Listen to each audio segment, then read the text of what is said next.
The introduction of Cyber Dragon in the TCG ended Go format entirely back in 2005 Yu-Gi-Oh!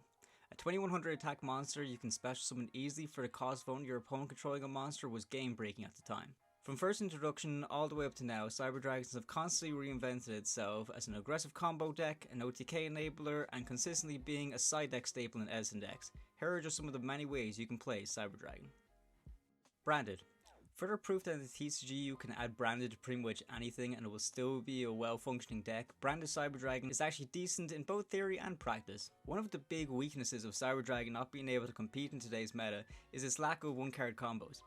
A lot of decks get power crept by archetypes that use fewer and fewer resources in order to get their main combos off the ground. Even Invoked is considered poor in today's metagame because it uses up your normal summon. Snake Eyes just needs Ash to pop off, and any extenders are a bonus. There are some crazy Nadir Servant combos that give you a monster negate and a +2, and even more budget decks like Fire King having a +2 and a board wipe. It's no secret that decks that can do it with less, do it better. Branded is no exception. For example, one copy of Branded Fusion getting you out of Boss Monster or Mirror Jade, or going into Albion in order to overload Fusion into some of your Cyber Dragon Fusion monsters depending on your graveyard status, takes a lot less resources and cores easily negatable mandatory normal summon effect, and hurts in Galaxy Soldier's 2-card combo. Considering how easily Cyber Dragons die to one interruption, mostly Ash Blossom, the branded version of this deck is good for having a powerful backup engine in order to win some games. Trap control. Upon research for this video, I've seen a few versions of this deck that go more so down the road of control rather than OTK, and that's with a heavy reliance on trap cards and using contact fusing as a means of removing your opponent's monsters. Although it would use fusions to get rid of your opponent's monsters,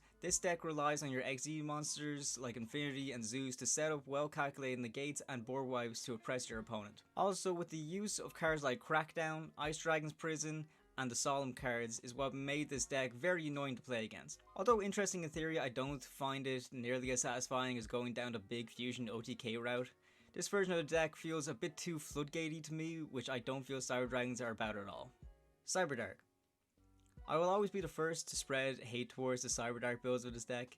Having these two separate archetypes intertwined into the one is such a negative considering that half of them are dragon monsters, the other half are machines. The collision of types differs greatly from branded, for although branded brings out dragon monsters, your Cyber Dragon engine doesn't rely on branded, nor your branded engine rely on Cyber Dragon. However, Cyber Darks being bricks in your hand while relying heavily on your Cyber Dragon plays to go through uninterrupted is such a handicap for the deck that's better off leaving it behind. Although anime accurate and interesting in theory, it does come off as a bit gimmicky, and let's be honest, being more anime accurate hurts a deck more than it does it good. It's not to say that there has never been any good Cyber Dark cards. Cyber Dark Chimera and Cyber Dark Realm from the structure deck is a decent combo to search out your power bond, but considering you're discarding a specific card type from this combo and you still need material to fuse, I found myself taking this engine out of my last build and replacing it with the superior Galaxy Soldier engine. So Cyber Darks really just don't do it for me.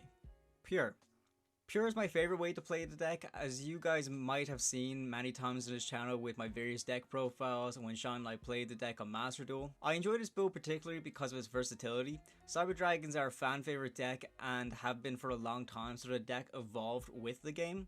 I mean this by the fact that Cyber Dragons have fusions, Xyz monsters, and a Link monster, so you're never really shy of what direction you can take your plays. The way this deck is really designed is as an OTK deck, being as aggressive as it can when going second in order to break down your opponent's board, while also bringing out your own powerful monsters to attack into your opponent and bring their life points down to 0. One thing this deck has become very good at is monster removal.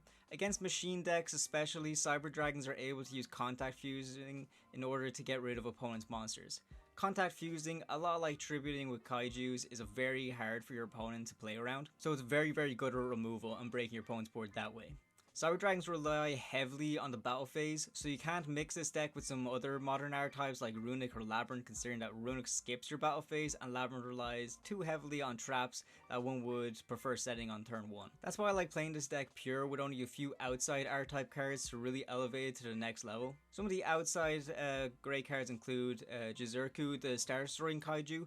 You can actually search this off of Cyber Repair Plant. A deck that can search a Kaiju to take care of problematic monsters always always a win in my book. Clockwork Knight, we already talked about how good Cyber Dragons are at contact fusing your opponent's board away, so having a card that turns all face-up cards on the field into machines is just insanely good, especially with Chimera Tech Fortress Dragon being able to use one Cyber Dragon and then however amount of machine monsters on the field being your field or your opponent's is just really good at getting a complete board wipe. The triple tactic cards are great. This is a going second build. You'll more than likely get interrupted by your opponent's setup, so it's always good that you can have some sort of response in order to refill your hand with more important cards. The introduction of Triple Tactics Trust made me drop down the ratios of machine duplication and overload fusion, just because considering on what state of the game is like, you'd rather have the option to search with Thrust rather than being stuck with the cards you mightn't necessarily need at that moment. Lightning Storm is self-explanatory. We always go second with this build, so having a card that's able to either destroy back row or destroy a bunch of attack position monsters is just really good. Forbidden Droplet, this is great for breaking boards and making it easier to get over your opponent's monsters. Not only can Forbidden Droplet just negate a bunch of your opponent's monsters on the field, but also, depending on the situation, it can actually set up well your Overload Fusion too. Therian King Regulus, Cyber Dragons can die to interruptions, so having an Omni Negate that you can easily bring out is a must. Plus he has high attack stats, so that can help you OTK in some circumstances. But the one thing I really want to talk about is Duality. Duality is really good. Duality is an insane card that can bring out monsters from your hand or extra deck with the same level and type as the monster on the field. And the fact that it's a quick play is just great for the battle phase shenanigans as well. So here are some ways Cyber Dragons can really take advantage of it. Of course, the obvious one, having Cyber Dragon on the field in order to go into your Chimera Tech Rampage Dragon is very good. My personal favorite is Chimera Tech Fortress Dragon into a Cyber Twin Dragon in the battle phase is really good at closing out games. But also Chimera Tech Mega Fleet Dragon into Cyber Eternity Dragon is also a really good tech option too. It's also not just specific for your Cyber Dragons exclusively, because even Galaxy Soldier is a good target to go into your Chimera Tech Rampage Dragon if you're really stuck in a bad situation. So I can't stress enough how much I would definitely recommend playing the deck pure. Final thoughts, although there's many different ways to play Cyber Dragons, I do think the pure route is the best way to go. Because although we say pure, the engine itself is quite small, you're able to have some like really game-changing staples in your main deck. Specifically, destruction cards, searchers, and alternative ways to fusion is just really powerful. So I definitely recommend you guys play it that way. There's countless videos on how to play it online. I've done a few profiles on the channel, and also you can see how me and Sean play it on Master Duel as well. But the card's been around for so long, so you can play it really expensive, competitive, or you can play it budget if you're more of a casual player as well. There's just so many ways to play it. That's why I definitely recommend getting into Cyber Dragons, because they have multiple ways to play. Thanks for watching, don't forget to subscribe. Plenty more content on the way.